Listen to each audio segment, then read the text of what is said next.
Oh, I knew looking at the camera. Is that where I'm? Okay, I just want to make sure I'm here, bro. You good now? Yeah. You sure? Yeah, let's get it, bro. All right. You ready? You ready for this? Hello, audience. CouchPotatoGM.com is the website. Couch Potato General Manager is the YouTube channel. You know it because you are on it. We are here to talk football, Yes. but not NFL. Not quite that. We're not quite there. We're gonna take it back a level. Okay. We're gonna talk some college Yes. football. There has been a groundswell over the last couple of years. Of course, this has been a conversation that has spanned multiple decades, but Right. certainly over the last couple of years, the pendulum has swung in favor of college athletes being able to profit off their name, image, and likeness. NIL, hashtag NIL, right? Yeah. Ultimately, the NCAA, we're actually recording this video as of Wednesday night, June 30th. The NCAA basically has voted to put in an interim process which will allow college athletes to profit off their name, image, and likeness as of July 1st, 2021. Wow. Now, it's an interim process. They're waiting for some more legalese to take place, but Right. certainly this should be in place to stay now. And this is landmark. This is landmark. The federal level, basically, the feds indicated that the states will govern how this is implemented. And Right. several states have adopted the principles of NIL, allowing college athletes to profit off their name, image, and likeness. Now, last week, went to the Supreme Court, and the Supreme Court, in a consensus, opined that, listen, NCAA, you are subject to the same antitrust laws as everybody else. And I think that right there was what ultimately led to this decision. I think the NCAA, when they heard antitrust, Nope. decided, you know what? It is not worth gambling our multi-billion-dollar industry. Billion. Let them handle it. I want to make it clear, this is not pay for play. I know there are a lot of folks out there, even in the capitalistic society, free market that we are. Right. The ideal of amateurism is still in place here. Right. Right. The easy part, the layup, to me, has always been name, image, and likeness. Why can't a student athlete, anybody for that matter, be able to profit off their own name, their image, and their likeness? So Drew, with that being said, with all of the courts from a federal and state level shifting in this direction, and ultimately, like I said, this kind of was the nail in the coffin. And in fact, certain institutions, certain companies have seen the writing on the wall here. There's even an app out there for college athletes to get subscribed with, so that they can kind of promote themselves as Right. being available to partner with businesses or whatever the case may be for endorsement purposes, so on and so forth. What's your take on this? I don't know the risk. I think it's a really flimsy. Sure. Um, Yeah, I'm with you. it's real I'm with flimsy you. because at the end of the day, we know there are things going on in colleges for recruiting purposes, to bring in those athletes, men, women, whomever it is, to come and play for my school. Yes. I think with the NCAA, their whole thing is we don't want to open Pandora's box. It's a slippery slope. If we give them this, then there's going to be some things going on in the background that we're not privy to. But listen, this ain't opening the door for that. That part of it's not going to change. If you're able to put this down on paper in terms of tax purposes and different things like that, getting the IRS involved, all that jazz, you don't have to worry about any of that, right? And by the way, those things are going to go on anyways, right? Yes. And you fix them as they go. And I just don't know. I don't understand why this. I mean, sometimes you wonder about how things are ran, not to go too political just in this country, just in terms of how archaic we can be with things and how things stay into place for so long until it's pointed out over and over and over and over and over. And I mean, how long has this been pushed? Hey,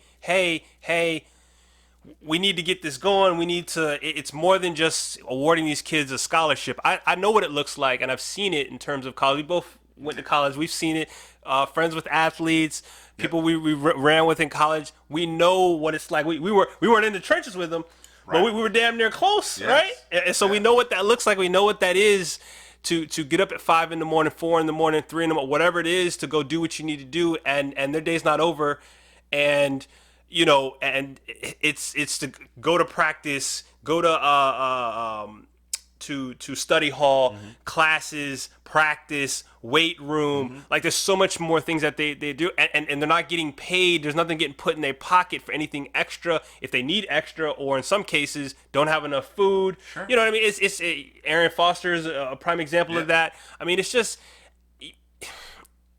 I just it boggles my mind, but it's one of those. I'm sitting up on my ivory tower looking down, and Mm-hmm. I don't remember what it looks like down there. Right. I'm too far up. I can barely. It's like looking down 80-foot story building, and you're looking down. You don't know what's going on in there. You just see stuff moving around, and you know what I mean. And I think that's kind of where the powers to be have been.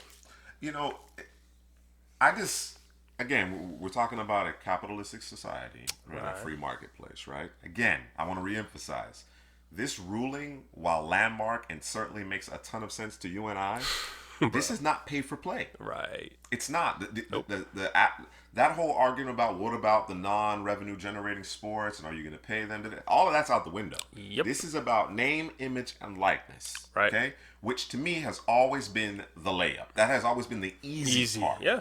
Okay, as far as the pay for play, that will continue to be contested Pushed and and debated and so on and so forth. But this part to me is a huge step in the right direction. And as you right. mentioned, we have relationships with collegiate athletes, former collegiate athletes, and understand the demands on their times. But the reality is that especially in today's age, I could go to school on an academic scholarship. All right, fully covered. I can then work. I can then start a YouTube channel Right. and monetize and Right. do my own thing. Right. Right? However, an athlete can't. Nope. Why is that? Why is that? That particular answer or question hasn't been answered to this date. Right. Why is it okay for a student whom has their education funded, not unlike the college students, and mind you, or rather college athletes, and mind you, not every college athlete has a full scholarship. Right. You talk about baseball, for example, it is year to year. Right. You know what I mean? That's And it's crazy. kind of a sliding scale That's in terms of the crazy. percentage of your costs that are actually paid. So again, what is the problem? Particularly with NIL. If you have any reservations about that, I am interested to hear in the comment section, hear your thoughts on it, because I can't get my head wrapped around it. I've never been able to grasp why that is something that people are willing to on a hill that they're willing to die on. It's never made sense to me, particularly in our society. Right. Number 5 for said school is a baller, and they got his jersey in the bookstore, and it's selling like hotcakes. But I can't get none of that. And that jersey remains in that bookstore beyond when number 5 either went pro or blew his knee out and had to call it quits, or Right. whatever the case may be. Right. When we talk about the education side of it as well, again, let's not look at it in the frame of the holier than thou amateurism aspect of things. Although this again, the Supreme Court made it very clear that this is not designed to lift the veil of amateurism Amateurism. in terms of college athletics, right? Right. Because again, this is not pay for play. So unless you're going to school these days, and I'm speaking from experience. Right. I'm speaking from experience because I did not go for the sciences, technology, engineering, or medicine or the medical field. I did not go to school for those reasons. Right.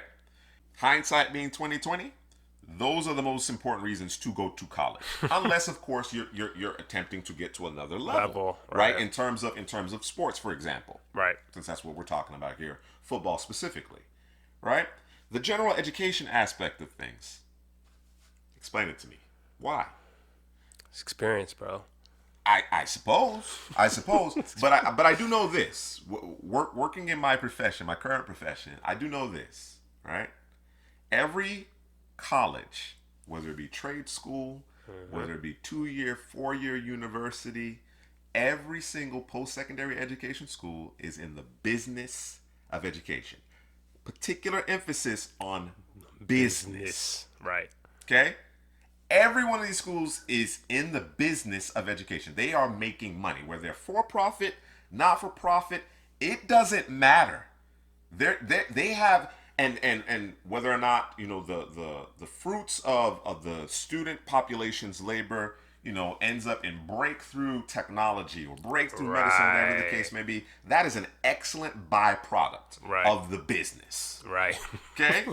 So again, help me understand why these student athletes who are contributing to the business of the institution, a multi-billion-dollar business, can't profit off their name, image, and likeness.